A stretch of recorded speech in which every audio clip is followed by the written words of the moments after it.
de invasiones del espacio público. Así es, no tiene que ver con abducciones extraterrestres, No. Tiene que ver con invasiones. Cuando un espacio público es invadido por alguien que lo considera de su propiedad. Eso tiene que ver con, a veces, desconocimiento de la ley, a veces con falta de educación, a veces pura viveza criolla y en todos los casos con una falta absoluta de regulación, es decir, de hacer cumplir la ley. Exactamente, ¿no? Porque regulación hay, autoridad es lo que falta. Regulación tenemos un montón. Y empecemos por el tema más fácil de invasión de espacio público, que es el tema de las rejas. Las rejas, ¿no? así es. Digamos, la libertad de tránsito es una libertad constitucional, no es algo que se me ha ocurrido a mí, está en la Constitución, yo puedo transitar donde me dé la gana. Pero todo derecho constitucional tiene límites, ¿no es cierto? Ningún derecho es absoluto. Entonces yo no me puedo meter a la casa de alguien, la propiedad privada es finalmente un espacio donde yo no puedo transitar.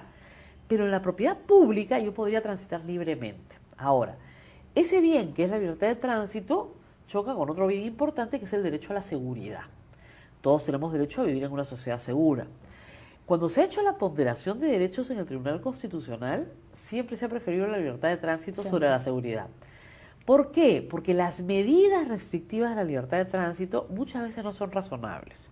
Para que sean razonables tiene que haber, como dices, regulación y autoridad.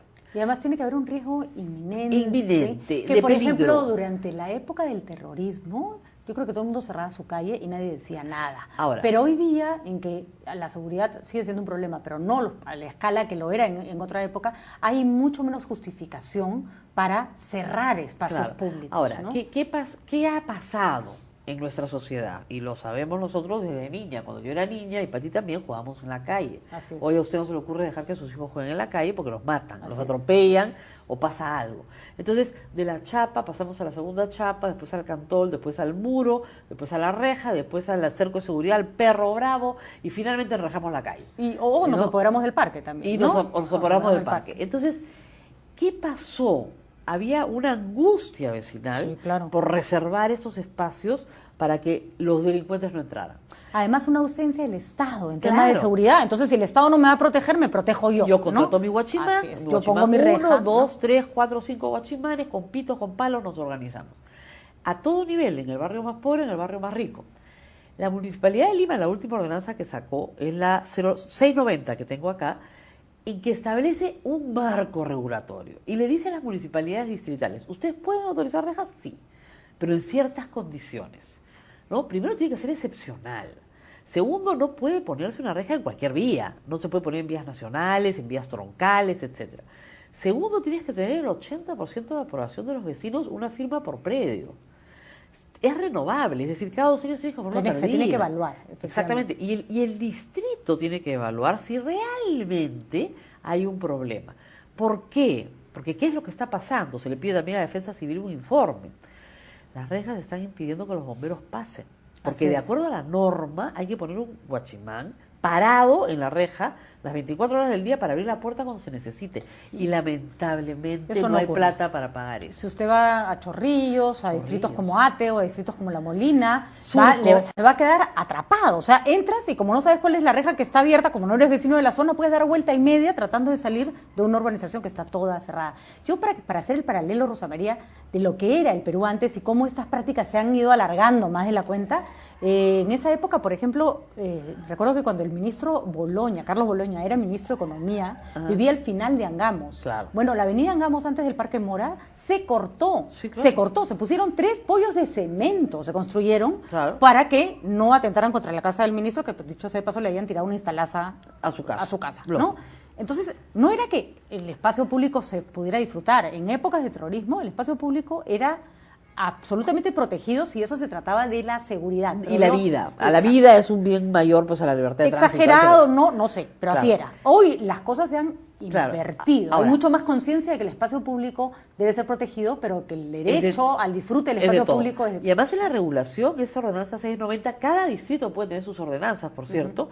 Lo que dice ya es que el libre tránsito peatonal no puede ser impedido, bueno, por eso, bajo ninguna circunstancia. Por eso es que finalmente, después de mucho pleito, en las playas de Asia, por ejemplo, se obligó a tener una entrada peatonal cada cierto punto. Claro, lo que pasa es que esa es otra ley. Hay una ley especial para todas las playas, que hay gente que cree que no existe, pero sí existe. Claro. Cada 1000 metros salvo que tengas un accidente geográfico muy complejo. Como una montaña, pues. Claro, ¿no? entonces... Como eso, o hiciste tu playa en un acantilado, ¿no? Claro, o si no, pues hay un acantilado cortado a plomo, no vas a poner una ahí para que la gente se caiga y se muera. Entonces, pero en teoría, cada 1000 metros tiene que haber un acceso público. Un acceso es muy sencillo, no vehicular, peatonal. Entonces, en el que nadie te tiene que preguntar a dónde vas. No. Entrar con tu Lo ropa de baño. Lo que dice la norma es toalla. que lo único que se puede hacer en urbanizaciones es tomar la placa del carro. ¿Ya? Muy bien. Ahora, eso, frente a la realidad, es otra cosa. Sí, pues. Ese es el problema. Entonces, como tú dices, calles cerradas, bomberos que no pueden entrar, incendios que no pueden resolverse. No, y personajes que te hacen, no, que tú quieres, por ejemplo, en Barranco, que hay esa cantidad de calles, pasajes que han cerrado el acceso al acantilado para ir. ¿Usted a qué casa va? Ninguna, voy a ver el mar, no puede. Claro, el mar es de todos. El mar es de todos, la pista es de todos, yo quiero ir a ver el mar, ¿no? Entonces no te dejan. Ahora, ese es el otro tema. Fuera de lo que dice la regulación, las personas toman espacios públicos para sí mismos o para sus vecinos. Para sí mismos. Sin justificación, salvo el... Claro. Vamos a decirlo con un término horrible, la conchudez. La conchudez absoluta. O sea, digamos, el que hace la casita bien rectita en el primer piso, en su terreno, y en el segundo piso está sobre el retiro municipal. Y además la escalera sale de la vereda. La escalera sale de la vereda, ¿no? Y todos los pasajes, las urbanizaciones con pasajes, los pasajes son invadidos. Así es. Hay familias que ponen puerta aquí y puerta acá y el pasaje de ellos. Así es. Entonces, eso es inaceptable. Bueno, incluso en Jesús María hay una calle completa, pero porque de este mal adolecen no solo las personas particulares, sino también sector público y también empresa privada. Así es. ¿No? Hay toda una calle en Jesús María cerrada por salud.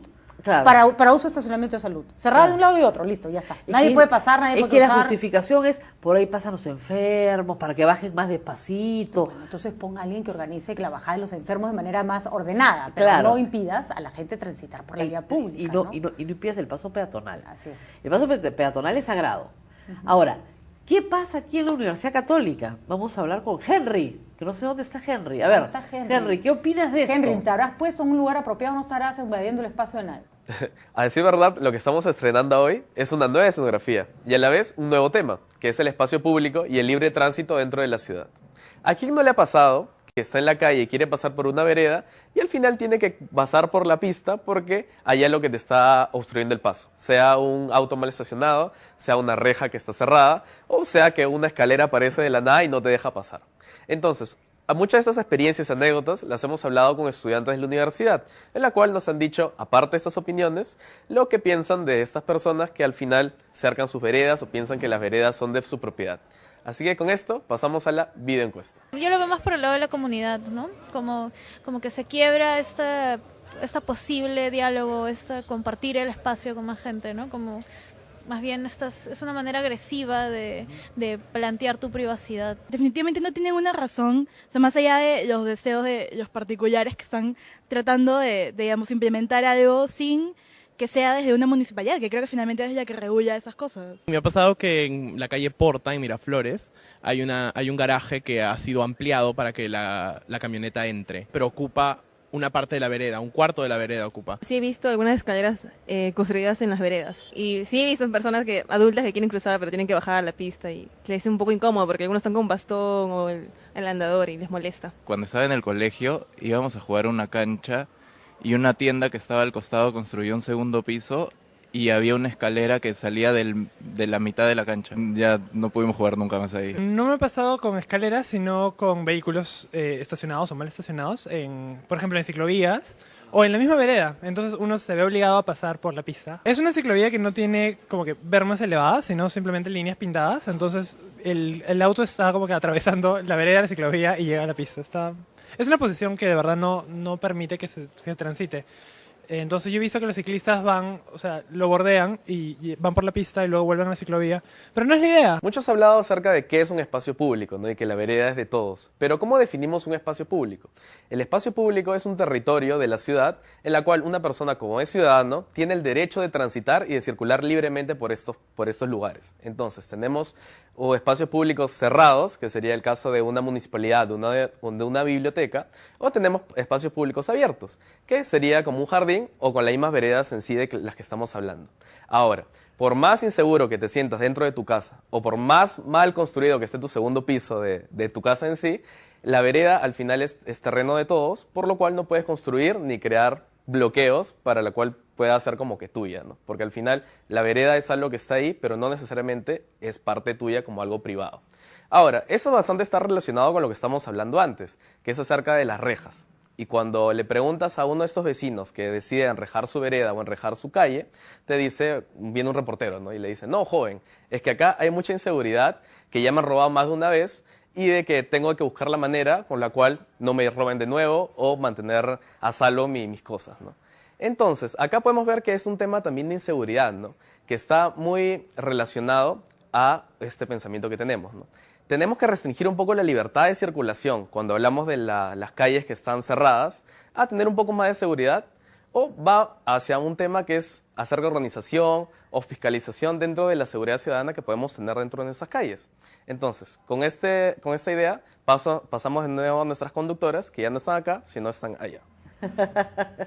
Acá estamos. Está muy interesante lo que dicen los chicos y qué graciosos los ejemplos que ponen, ¿no? Bueno, porque también hay un problema ahorita en Lima que es bien importante, que es el boom inmobiliario. Así Entonces, es. ¿qué pasa? Hacen una mole de edificio y claro, para poder montar toda la infraestructura que tienen que montar, se apropian de la vereda. Bueno, Shell, por ejemplo, se ha convertido en Miraflores una calle de un solo carril, casi en toda su extensión, Claro. pero hace años, porque hay 1, 2, 3, 4 construcciones y, Claro. y en realidad uno dice, ya, pero ¿por qué se apropian de la vereda tanto tiempo? No todo el rato lo Claro. necesitan, pero ya se les hizo cómodo. Mira, en otros ¿no? países, normalmente en Estados Unidos, te hacen un túnel sobre la vereda, muy bien protegido y armado, cuesta, ¿no es cierto? No le digo de concreto, sino de tubos, Así ¿no es es, cierto? así. Y te señalan por dónde caminar. Ah, no, acá te cae el cemento en la cabeza mientras acá caminas. tú ves cómo ves, tú salva tu vida, ¿no? Te pones un letrero que dice cruce al frente. Claro. Que si no, a peligro, cruce al frente. Entonces, No, felizmente te ponen ahora excavación profunda, porque si te apagas con la pared, te vas para abajo, ¿no es cierto?, 20 metros.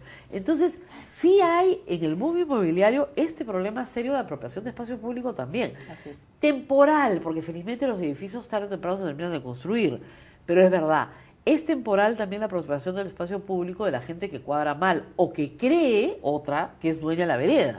o que cree lo que comentábamos antes de empezar el programa, que es y esto que sirva para todos de elección.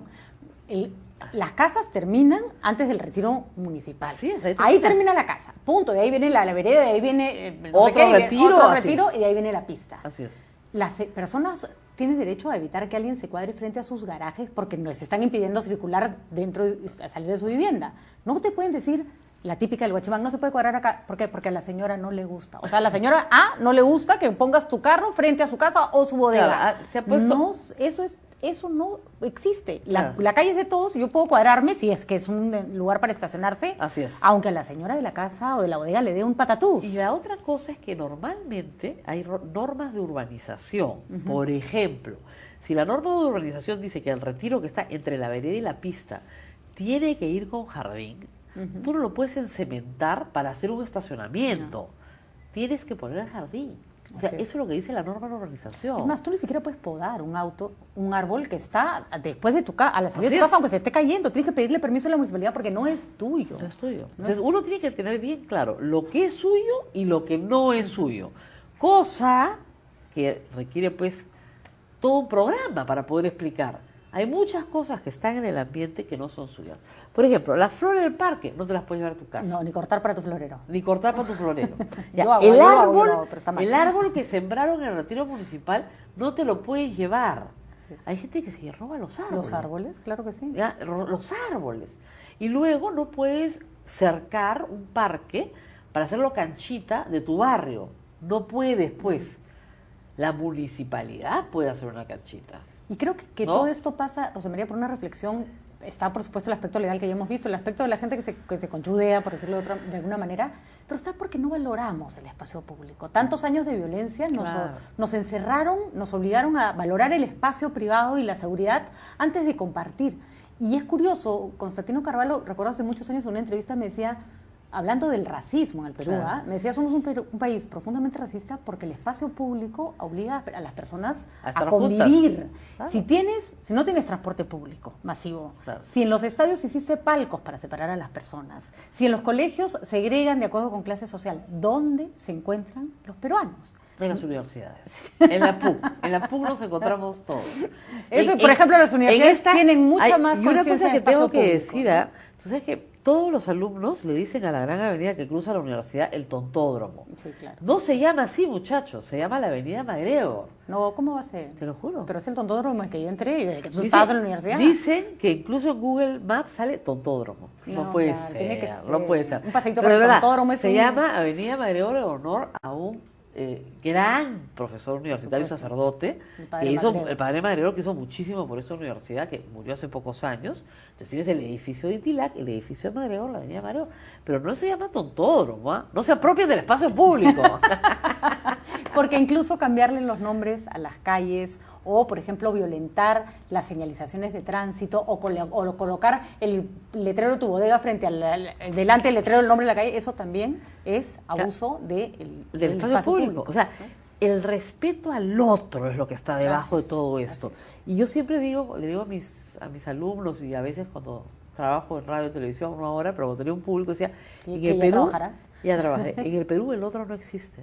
No, exactamente. El otro no existe. O ¿Sabes sea, quién es? es el tema del ascensor, ¿no? O sea, el ascensor, la gente se quiere meter cuando el otro no ha salido. ¿Por qué? Porque el otro es invisible. Sí. No es visible, no existe. En una época en el Perú se podía manejar con los espejos retrovisores rotos. Claro. Las combis no tenían espejos Claro, retrovisores. Ya claro. eso más prueba de que el otro no existe. El otro no existe. Que estás dispuesto a chancarlo. Te tiras la vereda sin problema, ¿no? Te escudas tú en una especie de amurallamiento, ¿no? Y no quieres estar con Ahora, nadie. ¿qué se puede hacer? Y tal vez con eso te Terminemos. podríamos cerrar. Ya, porque de ya una manera- Camila quiere cerrar. Sí, pero ¿qué se puede hacer si tu vecino, si una persona sistemáticamente se apropia del espacio público? ¿A quién se recurre? A la municipalidad distrital. A la municipalidad municipalidad distrital. Y la municipalidad distrital tiene que demoler la obra. Demoler. Orden de demolición. Y puede hacerlo y tiene facultades para hacerlo. Yo le recomendaría a todos los que son testigos de cuando se empieza a construir, llamar inmediatamente a la municipalidad. Sí. Porque después para que derrumben se demora años. Sí. En cambio, que venga la municipalidad y le paralice la obra por estar invadiendo Claro. espacio público. ¿no? ¿Cuántas obras se hacen en el Perú con licencias mal dadas? No debió haberse construido el número de pisos que se debe haber construido. O sea, el vecino tiene que actuar rápido y decir, acá demolición, porque esto es de todos. Y la otra cosa que hace que los espacios sean de todos es que los usemos. Así es, por supuesto. Hay que salir a los parques. Acá hay una magnífica ciclovía frente a la universidad que me gustaría verla más llena de bicicletas, por ejemplo. Exactamente. ¿no? Yo he pedaleado, chicos, hasta la universidad cuando no había ciclovía, no se pasen. Claro, entonces sí, o sea, los espacios públicos, para que no sean invadidos por intereses particulares, tienen que estar llenos de usuarios. Así es. ¿No es cierto? Un parque grande, lleno de gente, no puede ser apropiado por ninguna de esas personas de manera particular. Entonces, usemos los espacios públicos. Y finalmente aprovechemos los espacios de denuncia social. En Facebook hay varias páginas muy interesantes donde se colocan fotos de personas que han estacionado mal, que se estacionan en lugares de minusválidos. Y es facilísimo, porque una vez que está la no placa... se dice minusválidos, se dice discapacitados. Ya. Una vez que encontramos la placa, buscamos en el Sí. registro de automóviles y sabemos exactamente de quién es o a nombre de quién está ese auto. ¿Viste el Audi en el centro comercial de la avenida Salaberry? Por ejemplo. De la esposa del presidente regional de Ayacucho, Corimba, un Audi. Oye, que ni Gerald tenía. Ni Gerald tenía el Audi ese. Ahora Bueno, te tienes que comprar de otra marca para no parecer que igual. una cosa de rojo. La esposa del presidente regional de Ayacucho sobre la zona, primero sobre la zona de discapacitados y segundo, ¿de dónde pecata mía si no de de la sacristía? Bueno, ya ven que para todo lo que sirve denunciar a alguien mal estacionado hasta averiguar de dónde pecata mía? ¿Ya? Bueno, ahí lo dejamos, ¿no? Ahí lo dejamos, nosotros nos vamos a obedecer.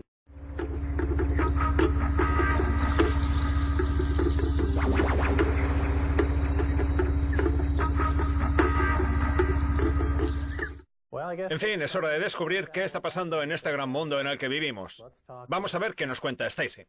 Hola, antes de nada me gustaría decir que nos vamos de vacaciones, así que no tardaremos mucho en emitir nuestros especiales de soluciones veraniegas, que estamos planificándolos ahora y que tienen muy buena pinta. En fin, vamos a ver un titular de la semana pasada que trata sobre un tema del que llevamos 10 años hablando en Kaiser Report: la batalla entre el capital y la mano de obra, entre los privilegiados por el Banco Central y el resto. A ver, no se trata de un titular como tal, pero sí que es relevante y va a dar pie al resto de titulares que vamos a ver hoy. La bolsa sube mientras los decepcionantes datos de empleo alimentan la esperanza de que la Reserva Federal baje los intereses. O sea, que existe un conflicto real entre las necesidades de los especuladores de Wall Street y el resto de la población. De hecho, tú ya has dicho en alguna ocasión que lo que es bueno para los trabajadores es malo para Wall Street. Pues bien, llevamos 35 años en los que Wall Street es la única que recibe buenas noticias. Y cada vez que surge un pequeño indicio de que los salarios empiezan a subir o de que los trabajadores vuelven a recuperar la dignidad, Wall Street se viene abajo y obliga a la Reserva Federal a intervenir en contra de los trabajadores para salvar a Wall Street. Es que antes existía una cosa que se llamaba ciclo económico, en el que a veces había inflación, con una subida de los precios y los salarios, lo cual obligaba al Banco Central a subir los intereses para evitar que la inflación se disparase, aportando durante un periodo de tiempo un cierto equilibrio hasta que sucedía lo contrario. Los precios bajaban demasiado, y entonces, para estimular la economía, el Banco Central bajaba los intereses. Esa es la relación que debería existir entre el Banco Central y la economía real. Lo que pasa es que, con la llegada de la desregulación de Reagan y Thatcher en los años 80, la Reserva Federal se hizo con el control de la situación, con el único objetivo de exprimir a los trabajadores y expulsarlos de la economía mundial, haciendo que desde entonces los salarios no hayan subido en términos reales, al contrario que la bolsa, que no ha dejado de hacerlo. Y todo eso la Reserva Federal lo justifica con el argumento de que tiene que luchar contra la deflación, a pesar de que eso es precisamente lo que están provocando, con una emisión de moneda que no hace otra cosa que aumentar la deuda. De hecho, tenemos una enorme burbuja de deuda, una auténtica explosión, pero que no genera crecimiento salarial alguno. Es más, si la remuneración económica reflejara la emisión de moneda que se viene llevando a cabo desde 1985, los salarios serían de unos 45 o 50 dólares la hora. Lo que pasa es que con la entrada de China en la economía mundial, han externalizado todos los puestos de trabajo al gigante asiático, han acabado con toda la mano de obra organizada y han desmantelado la clase media estadounidense, dejando que la Reserva Federal emita moneda para sus amigos, pero sin que ese dinero penetre en la economía real. Por lo que parece, si los salarios hubieran aumentado acordes a la inflación desde 1971, cuando abandonamos la norma del oro, ahora el salario mínimo sería de 33 dólares la hora. El problema es que el Banco Central no hace públicas sus cuentas, lo cual impide saber cuánta moneda se está emitiendo. Aunque sí que podemos hacernos una idea a juzgar por esos 33 dólares de los que hablamos, que contrastan con los 10 en los que está fijado el salario mínimo por hora a día de hoy. Y como sueles señalar tú, con la deuda está pasando lo mismo que con el planeta, que está alcanzando el tope de su capacidad de carga.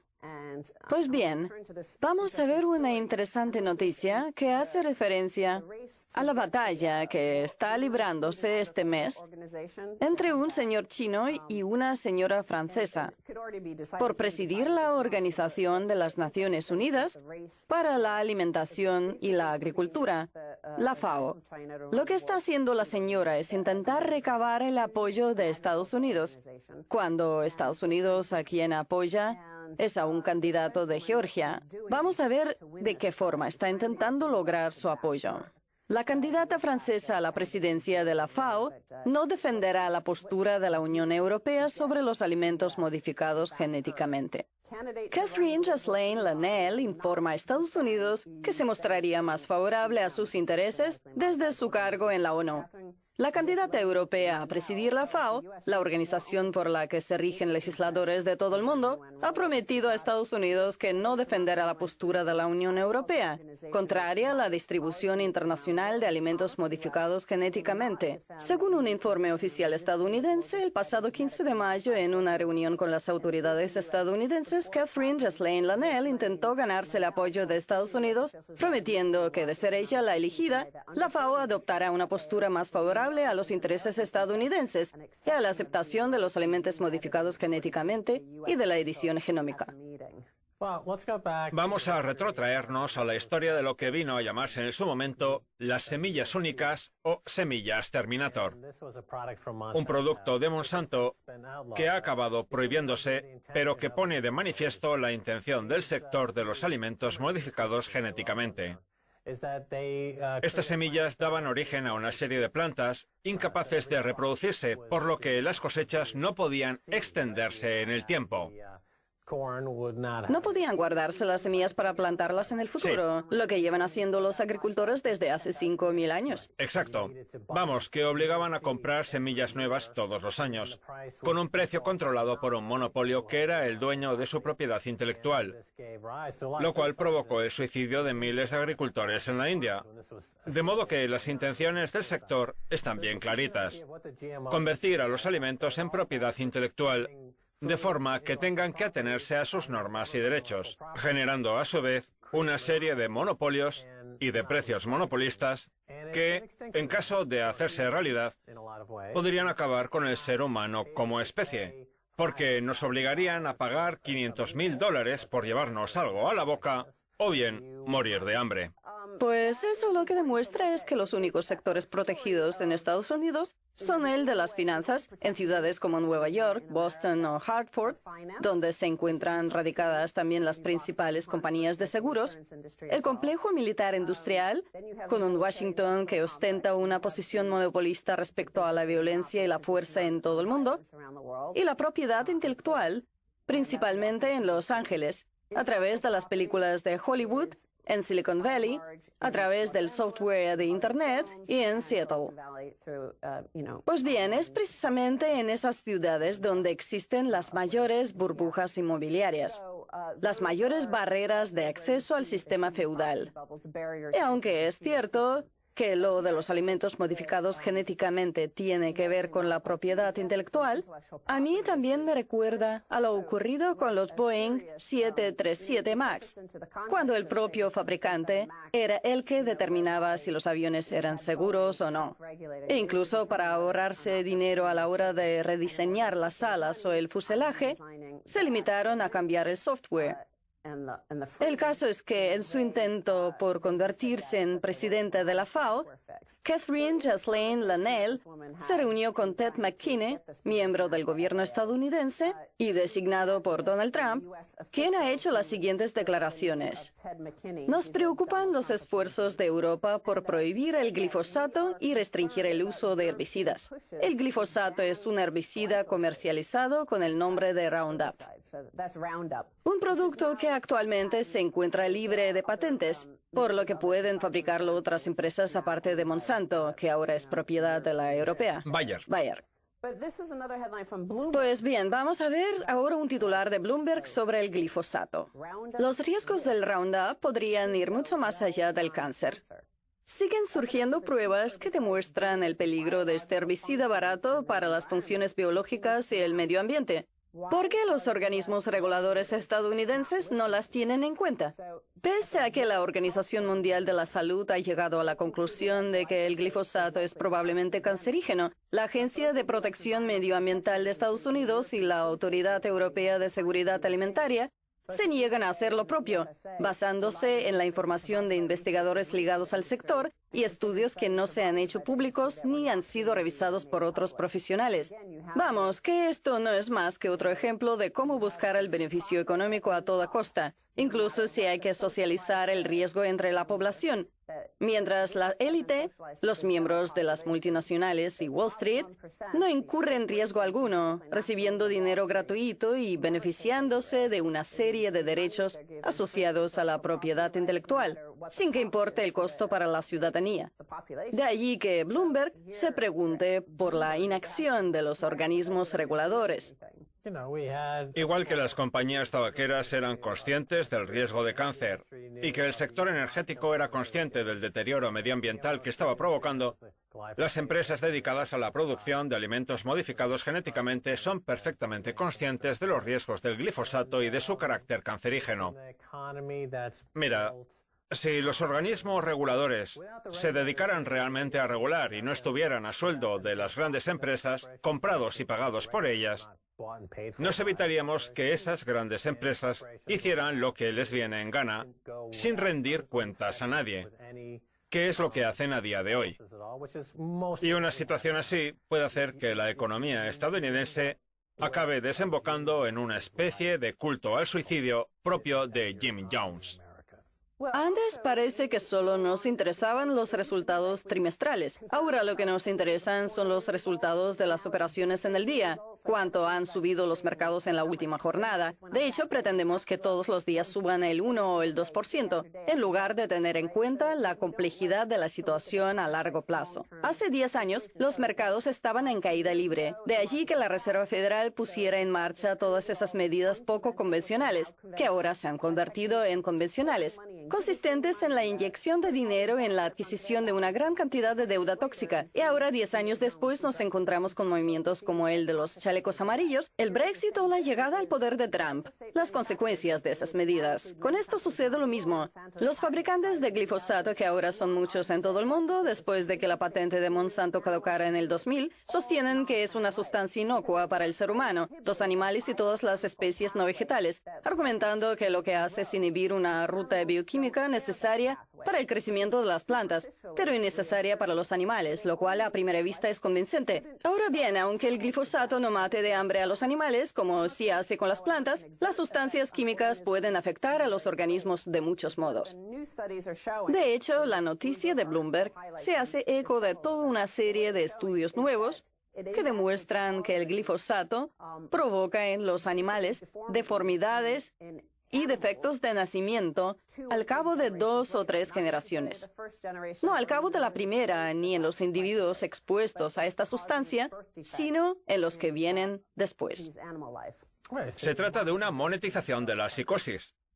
Son unos psicóticos, unos asesinos en serie. Ya no hay tiempo para complejidades. Ahora todo es simple. Uno pone las noticias y escucha tonterías del tipo fulanito es malo, es un completo idiota. Vamos, que esa es la comprensión que tenemos de la política a día de hoy. Igual que la economía actual se basa en la emisión de moneda, en el caso de la alimentación lo único que nos preocupa es abaratarla, aunque sea a costa de arrojar basura al medio ambiente.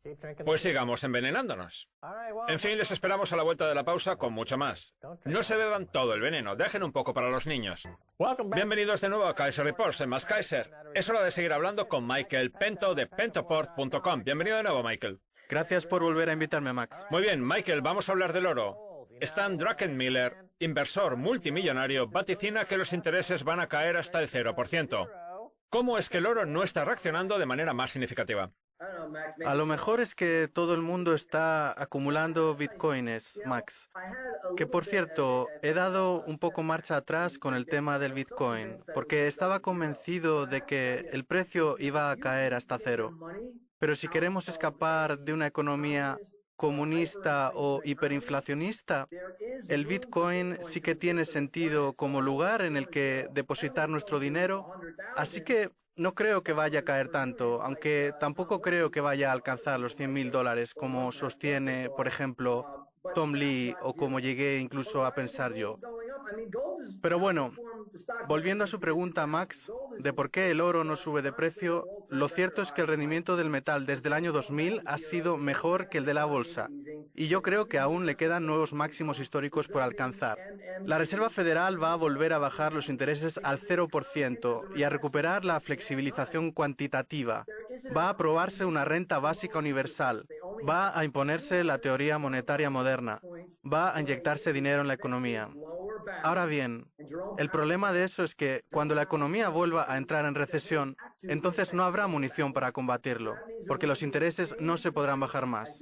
A día de hoy solo hay un margen de 225 puntos básicos hasta alcanzar el mínimo posible, que es el nivel al que Jerome Powell ha reconocido que vamos a llegar.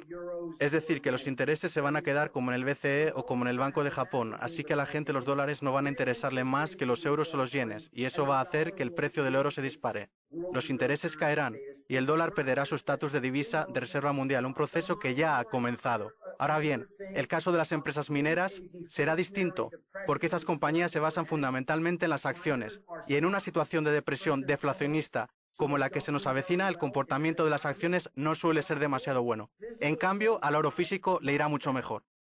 Permítame que lo interrumpa. El oro cotiza en máximos históricos en países como Australia. Sí. Y también en Brasil. Y los roza en Rusia y Canadá.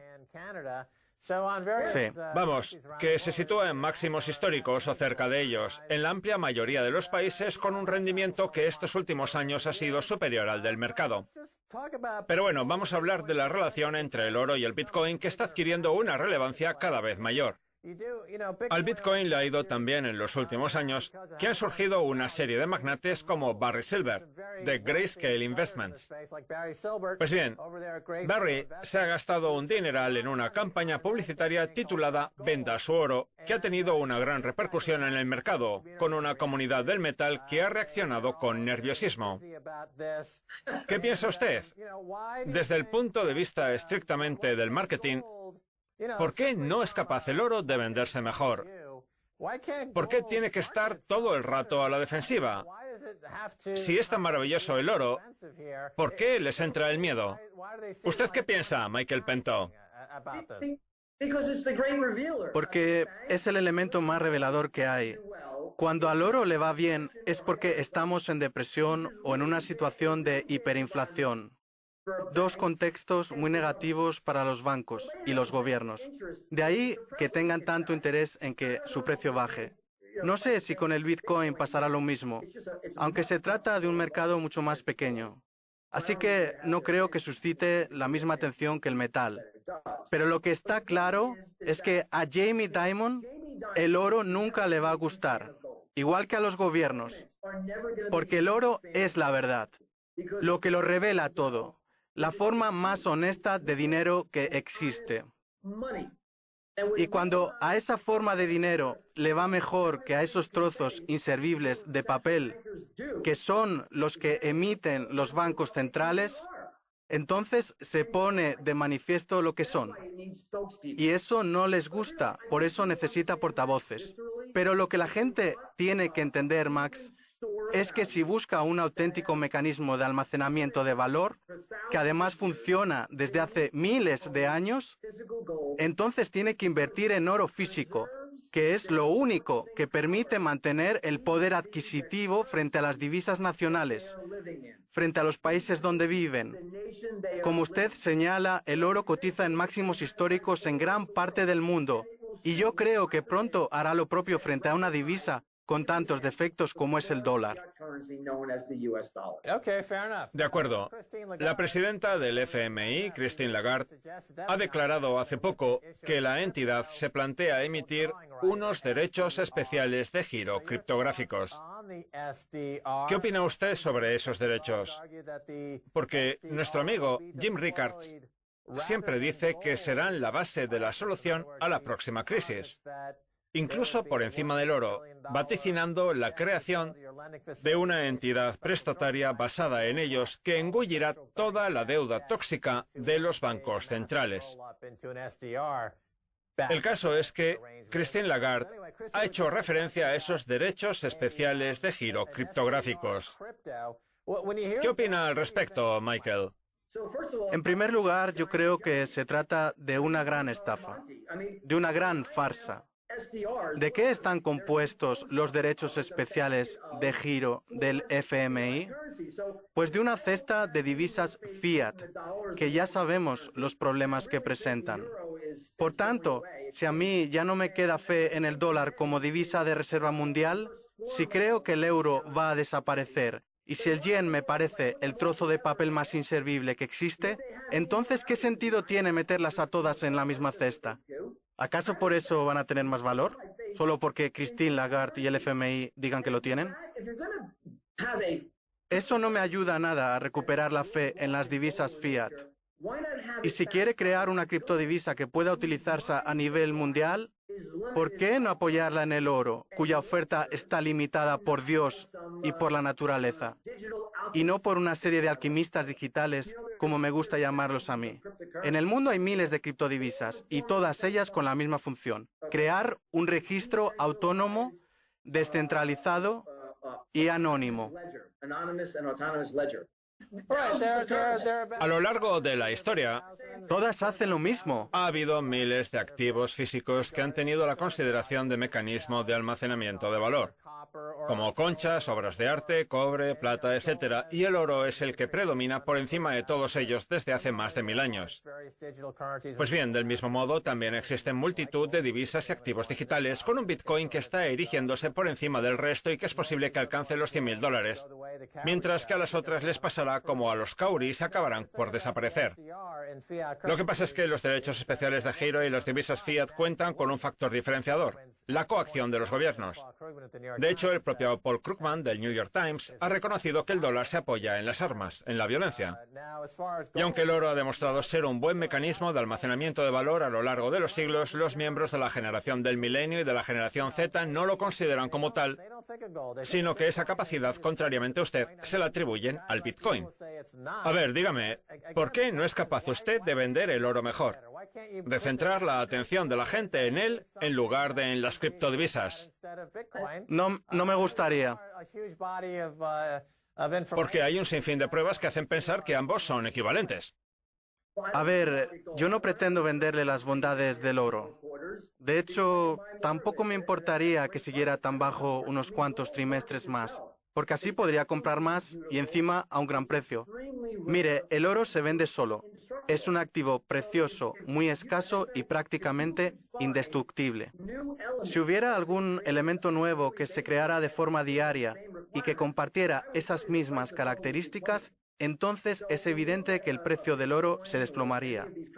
En cambio, el caso de las criptodivisas como el Bitcoin, lo que tienen los usuarios no es más que una clave privada compuesta por 64 cifras y letras digitales, que es algo que a mí no es que me vuelva loco precisamente. A lo mejor algún día a mi hijo sí, aunque de momento tampoco. Tiene 15 años y no le interesan esas cosas. Y en lo que respecta a los miembros de la generación del milenio, ¿en qué prefieren confiar? ¿En algo físico y tangible como el oro que no necesita ningún tipo de marketing? ¿O en un activo como el Bitcoin que no es más que una forma de alquimia electrónica? Max, no me va a convencer jamás. Ya lo sé, pero tiene que ser consciente de que ya hay 2 generaciones enteras que han nacido con Internet y que están súper a gusto con los activos digitales y la realidad virtual.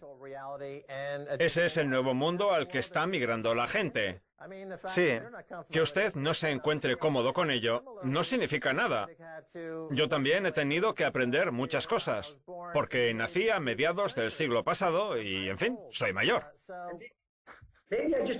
Mire, a mi hijo lo que le gustan son los eventos deportivos virtuales. Ver cómo otros usuarios utilizan los dedos y el teclado para jugar, que es algo a lo que tampoco le veo demasiado sentido. Aunque a lo mejor el problema lo tengo yo, que estoy desfasado.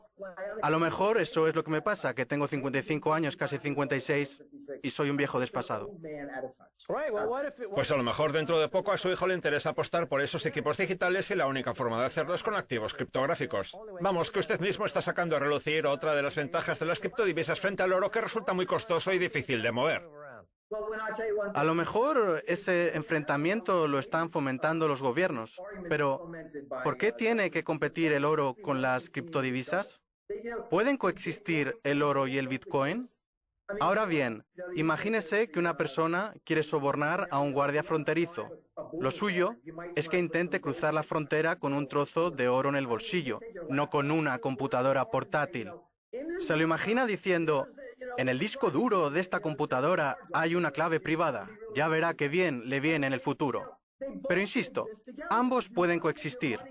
Por ejemplo, si una persona quiere sacar su dinero de China, donde existe una auténtica pirámide de deuda, me refiero a nivel del Estado, no de los ciudadanos, y donde lo único que puede hacerse para perpetuar el mito de la solvencia es seguir emitiendo deuda, como ha ocurrido estos últimos días, viéndolo con el argumento de que esa deuda es para que los gobiernos cantonales puedan construir infraestructuras. Entonces, el Bitcoin es una herramienta estupenda para dejar atrás el yuan y no tener el dinero bajo la atenta mirada del gobierno. Y eso no significa que el oro haya perdido su utilidad. Bien dicho. En fin, tenemos que dejarlo aquí, ya seguiremos hablando otro día. Gracias por haber estado en Kaiser Report, Michael.